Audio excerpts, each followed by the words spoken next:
Hello student, this is Mohammed Shahzade and once again I came back and this is third class for you Indian economy। आज हम लोग study करने वाले हैं colonial and colonial period के बारे में।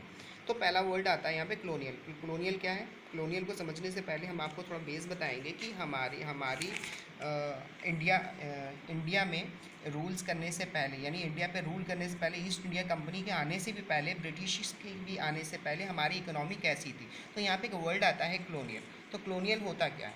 जब एक वेल्दी नेशन कंपनी, यहाँ पे ब्रिटेन जिसको एक तरीके से एग्जांपल ले सकते हैं, जब एक वेल्दी नेशन कंट्री जिसके पास पैसे ढेर सारे होते हैं उसको वेल्दी नेशन कंट्री कहते हैं। तो जब वेल्दी नेशन कंट्री किसी दूसरी नेशन पर रूल करने लगे तो वह कलोनियल बन जाती है। जैसे ब्रिटेन के वेल्दी नेशन कंट्री थी और इंडिया पर रूल करना चाहिए, तो इस सिचुएशन को हम लोग क्या कहते हैं?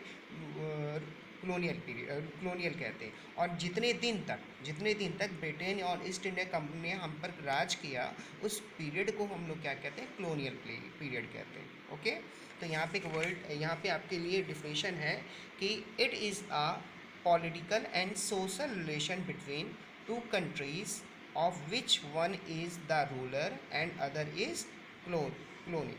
ठीक है, यहाँ पे हम कह सकते हैं कि ये एक ऐसी पॉलिटिकल एंड सोशल रिलेशन को बताता है दो कंट्री के बीच में। ओके, जिसमें एक कंट्री रूलर होती है और दूसरी कलोनियल होती है। ओके, जैसे यहाँ पे रूलर कौन है? कंट्री है भाई ब्रिटेन, और यहाँ पे कलोनियल कौन है? वो है इंडिया। अब यहाँ पे नेक्स्ट टॉपिक आपका है Indian economy before colonial period, यानी कि इंडिया की इकोनॉमी कलोनियल पीरियड से, यानी हम पर किसी ने राज नहीं किया था, कोई भी ईस्ट इंडिया कंपनी नहीं, कोई भी ब्रिटेन पार्लियामेंट से हमारा कोई कांटेक्ट नहीं था, और हम जो है फ्रीडम थे, हम आज़ाद थे, किसी भी तरह किसी भी कंट्री पर हम पर प्रेशर नहीं था, कंट्रोल नहीं था। तो उस दरमियान हमारी क्या सिचुएशन थी? तो पहला यहाँ पे आएगा प्रॉस्पेरियस इकोनॉमी। प्रॉस्पेरियस इकोनॉमी का मतलब होता है वो इकोनॉमी जो किसी भी इकोनॉमी पर या किसी भी कंट्री पर डिपेंड नहीं होती, उसके पास हर चीज़ें अपनी ही होती हैं, वो खुद से अपने काम को करता था। तो उसको हम लोग क्या कहते हैं? Prosperous economy. फिर आता है